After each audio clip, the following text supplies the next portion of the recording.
Nosso tema de hoje, o Evangelho segundo o Espiritismo. Ninguém pode ver o reino de Deus se não nascer de novo. Essa frase dita pelo Cristo nos traz já direto o assunto reencarnação. Ninguém pode ver o reino de Deus se não nascer de novo. Muitas pessoas questionam, e até mesmo entre os espíritas, muitas vezes, que a reencarnação é um princípio da doutrina espírita. Não, isso o Cristo já falava desde o seu tempo, e muitos antes ainda os profetas da antiguidade já falavam sobre a reencarnação. Isto consta nos 4 evangelhos, Mateus, Marcos, Lucas e João. É a mesma passagem, cada um explicando uma parte, e se a gente observar. Só que, naquele tempo, o termo reencarnação não existia. Eles falavam ressurreição. Como hoje, muitas pessoas falam da ressurreição dos corpos ressuscitarem de novo de quem já morreu. Mas naquele tempo, o termo era bem este, ressurreição, mas sabiam que retornava o espírito a um novo corpo. Para não ter dúvida, o Cristo explica bem isso aí. Havia entre os fariseus um homem chamado Nicodemos, um senador dos judeus. À noite foi encontrar Jesus e lhe disse: Rabi, sabemos que vens da parte de Deus para nos instruirmos como um mestre, pois ninguém poderia fazer os milagres que fazes se Deus não estivesse com ele. Jesus respondeu: em verdade te digo, ninguém pode ver o reino de Deus se não nascer de novo. Nicodemos lhe disse: como pode nascer um homem que já é velho? Como pode voltar ao seio de sua mãe para nascer outra vez? Jesus respondeu: em verdade te digo, se um homem não renascer da água e do Espírito, não pode entrar no reino de Deus. O que é nascido da carne é carne. O que é nascido do Espírito é Espírito. Não te espante que eu te diga que é preciso nascer de novo. O Espírito sopra onde quer. Ouves a sua voz, mas não sabe de onde vem, nem para onde vai. Assim acontece com todo homem que nasceu do Espírito. Observamos 2 coisas nessa passagem. O que é nascido da carne é carne. Isto é, os nossos corpos físicos. Nós, seres humanos, podemos dizer bem grosseiramente, somos apenas reprodutores de corpos. O espírito, que é o ser imortal, uma vez criado por Deus, passa a viver a eternidade. Assim, quando está preparado para renascer, automaticamente um corpo novo é formado, já tudo elaborado pela espiritualidade para aquele espírito tomar aquele corpo e seguir a sua jornada de ascensão, de evolução nesta caminhada constante. Assim como está na doutrina espírita, que a grande lei da evolução é nascer, viver, morrer e renascer. O que morre é o corpo físico. A morte em si, do ser real que somos, espíritos imortais, não existe. É uma constante evolução. O espírito sopra de onde quer, ouve a sua voz, mas não sabe de onde vem. Aqui e agora, no nosso meio, está assim de espíritos. A nossa casa parece pequena, mas se expande a uma dimensão maior. Nós não ouvimos eles aqui, mas temos certeza que eles aqui estão. Se aqui tem algum médium vidente, pode narrar. E assim acontece com o ser imortal, que somos, renascemos de novo, tomando um novo corpo. Mas ainda nessa pequena passagem pode surgir contradição, não explica bem a reencarnação. Mas vamos adiante ao tema, em outra conversa, com seus discípulos. Jesus, chegando a Cesareia de Filipe, interrogou seus discípulos, dizendo: que dizem os homens sobre o Filho do Homem? Que dizes quem eu sou. Eles responderam: uns dizem que tu és João Batista, outros que tu és Elias, Jeremias, ou algum dos profetas. Jesus lhes disse: e vós, quem dizei quem eu sou? Simão Pedro, tomando a palavra, disse: tu és o Cristo, o Filho do Deus vivo. Jesus respondeu: tu és bem-aventurado, Simão, filho de Jonas, porque não foi a carne nem o sangue que te revelaram isso, mas meu Pai que está no céu. E aqui nessa questionamento que o Cristo faz primeiro, o que dizem o povo sobre ele, e o povo ainda não conhecendo bem quem era João Batista e quem era o Cristo, ainda confundia que o Cristo seria o João Batista. Aí já mostra bem no termo de reencarnação. Se fosse ressurreição, João Batista surgiria ali como era. Quem conhecesse João Batista ia falar: quem é o João Batista? Não teria dúvida se ele fosse ressuscitado. Mas ele reencarnado trocaria de corpo. Mas alguns apenas que fariam essa comparação. Porque a maioria conheceram o Cristo e conheceram João Batista. Sabiam que João Batista já tinha sido morto, tinha sido decapitado. Então, para ele surgir ali com aquela aparência, mas era só coisa do povo que interrogava. Mas aí o Cristo toma a palavra e pergunta a eles, discípulos: o que vocês dizem? Simão Pedro diz: tu és o Cristo. Até então, tomavam ele apenas como Jesus, o filho de José e Maria. Mas o Cristo, o Messias, que deveria de vir, e veio. Aí o Cristo diz: bem-aventurado és tu, que não foi a carne que te revelou, mas o meu Pai que está no céu. Ele teve aquela inspiração que aquele ser ali, o Jesus em si, era o Cristo, o Messias prometido. Então fica bem sentenciado ali o Cristo dizendo que Elias deveria de vir. E Elias veio. Trataram bem ou como quiseram. Quer dizer, mataram João Batista. Elias era João Batista reencarnado. Está bem explícito na Bíblia. E o tema nos confirma bem isso. E mais adiante, seus discípulos interrogam: por que os escribas dizem que é preciso que Elias venha?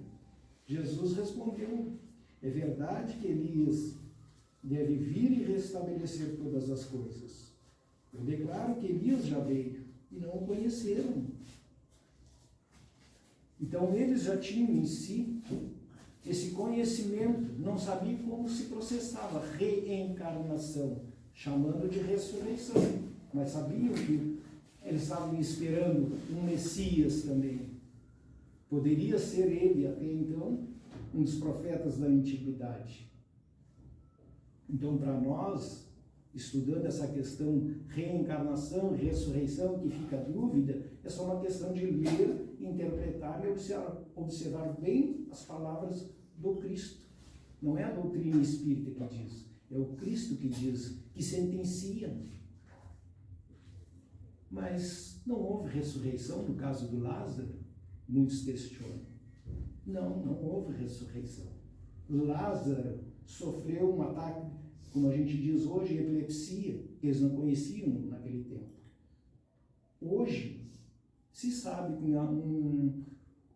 uma pessoa que sofre de epilepsia fica num estado tão profundo que é confundido com a morte.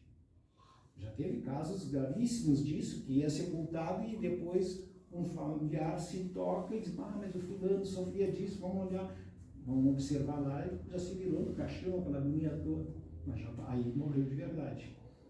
No caso de João Batista, de Lázaro, não. Isso, Cristo diz: calma. Foi lá, aplicou o passe, e se restaurou de novo. Assim a filha de Jairo também, Cristo disse: não, ela apenas dorme. Então foi dado como ressurreição. Mas não tem privilégios para ninguém. Por que que uns iam ressuscitar e outros iam morrer para sempre? A lei de Deus é uma só. O que é desde os princípios dos tempos. E assim a gente vê o quanto é importante para nós buscarmos esse conhecimento e a certeza da reencarnação. Muitas pessoas dizem, tá, tudo bem, e daí que seja reencarnação, ressurreição. O que nos traz isso de benefício? Ora, o benefício é o conforto. Para o ser, perde o filho, o pai, a mãe, um ente querido nosso. E o desespero que bate, a agonia. Para onde foi? Bom, morreu. Aqueles que creem no nada, simplesmente acabou a vida. Mas e o amor onde fica? O sentimento. Ou vamos pegar assim um jovem, na flor da idade, formando-se na faculdade, desencarna. E aquele que pensa que morreu, que tudo acabou, sofre bem mais do que aquele que tem a consciência. Vai chorar igualmente, não nos livra disso, porque é amor, é carinho, é apego, vamos dizer ainda assim. Mas sabendo que o nosso familiar não morreu, ele desencarnou, dá um conforto.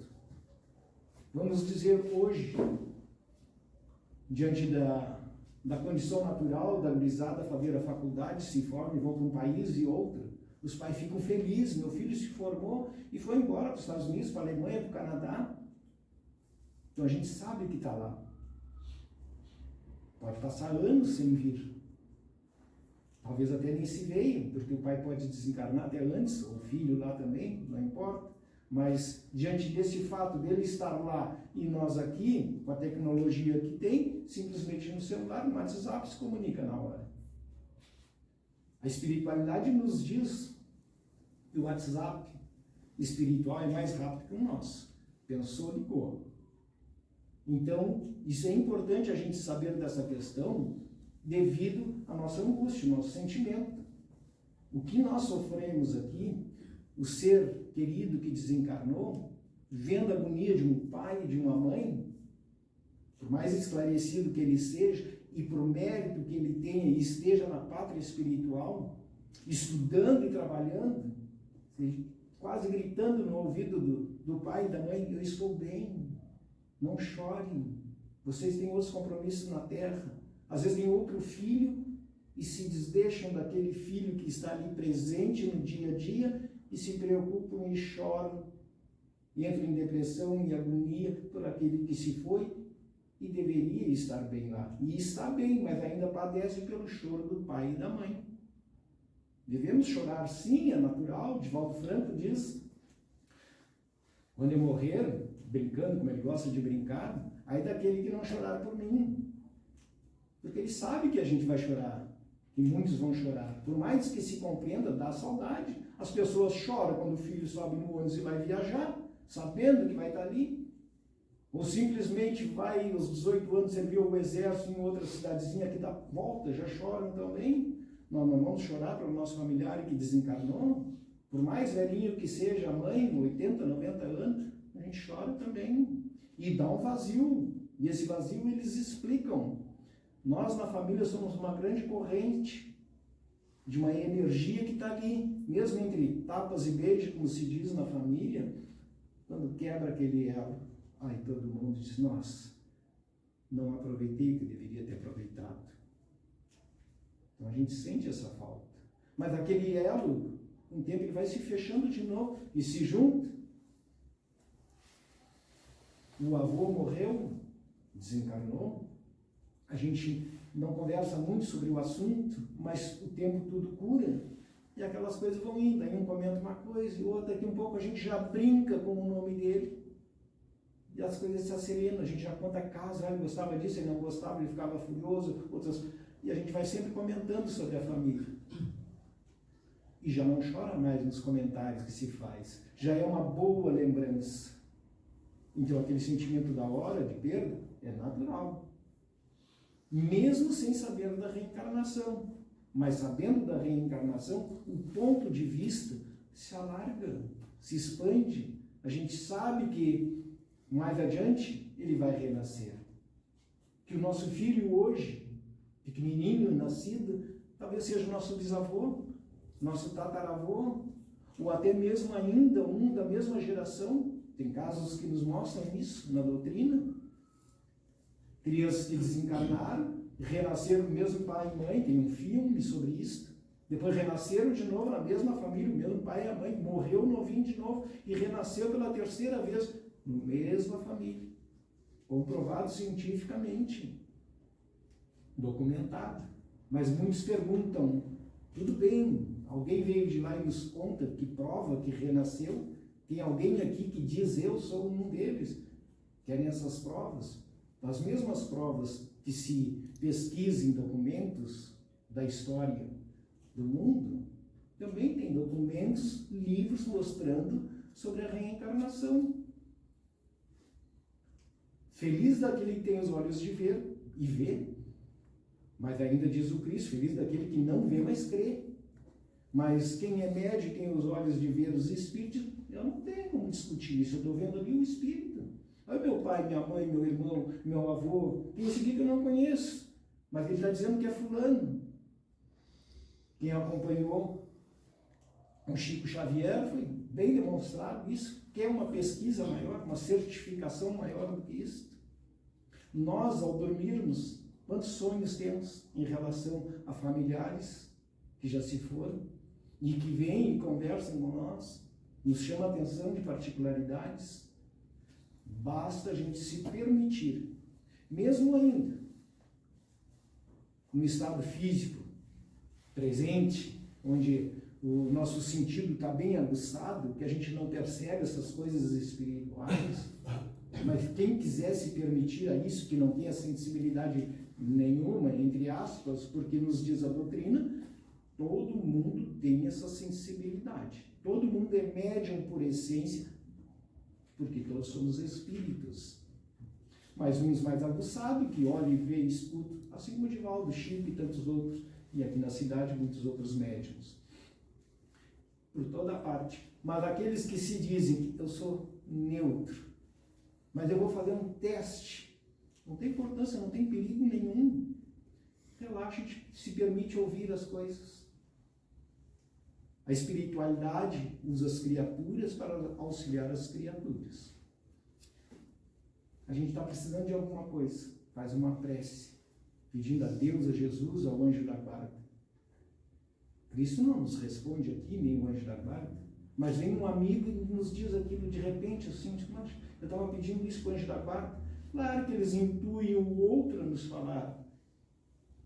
Eles não logram o nosso livre-arbítrio e não tornam as coisas tão simples assim, porque nós temos que ter o quê? Espírito de iniciativa, de buscar, e até mesmo de orar, de pedir em prece. E quando se faz uma prece e está aquela necessidade, vem um outro e nos dá um conselho sobre aquilo, e de repente vem outro e mais outro, e nos para aí. Como é que eles ouviram? Será que é a inteligência artificial, que hoje se fala tanto no celular, eles estão muito além dessa inteligência artificial. Nos ouvem constantemente, estão nos auxiliando constantemente. Eles nos dizem, por que não fizeram uma prece? Por que não pediram? Tem uma obra, não sei se é na Gênesis, que eu não guardo o nome dos livros, tem detalhezinhos que me chamam a atenção, e essa me chamou muita atenção sobre o anjo da guarda, como se ele estivesse falando assim, direto com nós. Ele diz, por que vocês não rezam? Ah, tu rezou 10 vezes hoje, e tu acha muito? Que já nos incomodou? Não. Reza 20, reza 30, não tem importância nenhuma. E eles explicam o porquê. Não é para a gente ficar beato só entrando em prece e oração, é só para a gente observar as coisas, como funcionam. E eles dizem, faz uma comparação, eu estou em tal planeta, muito distante, anos-luzes da Terra, mas tu pensou em fazer uma prece, eu estou contigo. Eu sou rápido, estamos aí constantemente do lado de vocês, é só pedir, bate e a porta vai se abrir. Pede e obtereis, mas te ajuda para que o céu possa te ajudar. Se fizer a prece e não agir, não vai ter nada, não vai adiantar. Que é o emprego, tem que sair e largar currículo. Ficar em casa só adquirir um emprego. Às vezes até bate na porta da gente e oferece, mas é muito raro isso acontecer. E a espiritualidade também nos auxilia nas preces, nos intuindo terceiros, nos chamando terceiros para nos auxiliar. E isto, a reencarnação nos dá esse conforto, que a gente fica sabendo deste elo, porque ninguém é anjo, ninguém é santo por um acaso, porque foram criados criaturas independentes desse sofrimento da terra. Um anjo, não tem privilégio. Quem é o que é e está lá é porque passaram por toda essa batalha que nós estamos passando hoje aqui. Foram evoluindo, assim como o Chico Xavier, que nós tivemos a grande oportunidade de acompanhar. Hoje temos Divaldo Franco, que a gente também acompanha, e outros, tantos outros espíritos que não são espíritas, de outras filosofias, como todo mundo já viu falar, em Madre Teresa, e tantas outras pessoas, ou tantos outros seres que se destacaram, que não tem nada a ver com o espiritismo. Fora da caridade, não há salvação. Aí se resume toda a doutrina do Cristo.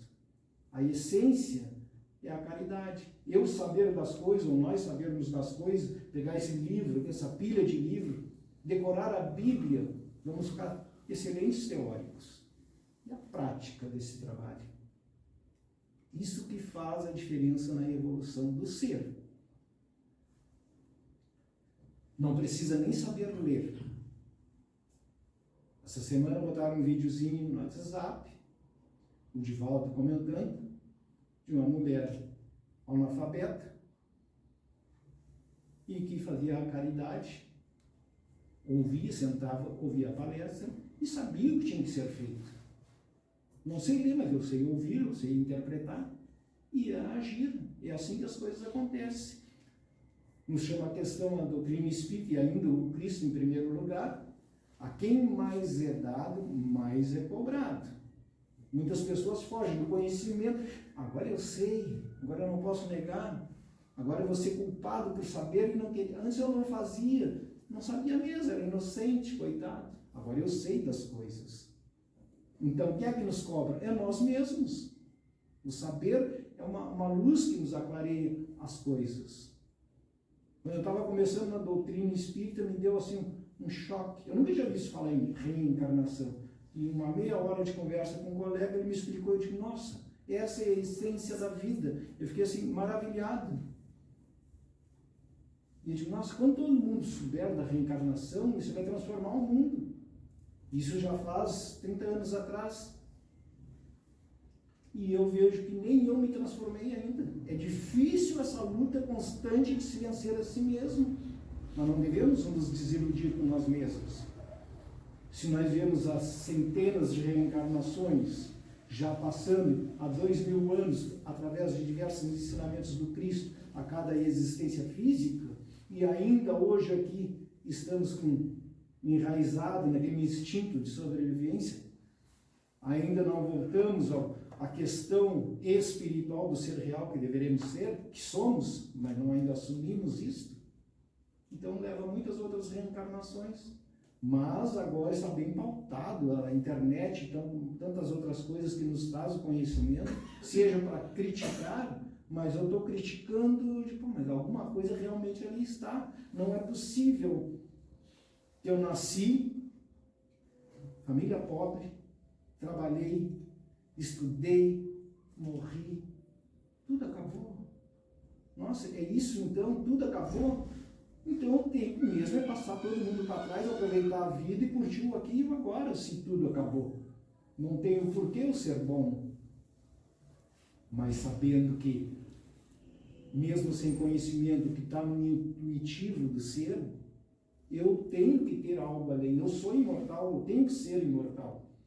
Então a gente já começa a questionar. Eu penso, como disse aquele filósofo, eu penso, logo existo. Então, aqueles questionamentos constantes, não é possível que um ser tão forte, tão racional, mais do que, por mais que se fala da inteligência artificial, não vai superar isso aqui, o cérebro humano. Vai nos auxiliar muito, com certeza. Pessoas têm medo disso, não tem que ter medo, é uma tecnologia apenas, que vai auxiliar para saltos cada vez mais. Está dito isso nessa transição planetária, que a tecnologia vai explodir em todas as áreas. Mas a preocupação dos espíritos é, e a moralidade? Vai explodir? E aí, você não ficar só na inteligência? Estamos lá em cima, a nossa moralidade está assim. Quando isso chegar nessa balança, aí sobe junto. Porque o ser já sabe se olhar um ao outro como irmão. O que está nos faltando é isso. E a reencarnação nos diz isso. Brigamos. Não conheço você, brigo a ponto de morte. A espiritualidade, o que é que faz para isso? Agora vamos nascer como irmãos. Marido e mulher, dá brigas também. Genro e sogra, mas a reconciliação vai acontecer. Esta é a lei. Reconciliação constante. Até o ser se assumir e entender que temos que nos auxiliar uns aos outros. Essa é a nossa mensagem de hoje. Agradecemos a Deus, a Jesus, por este momento.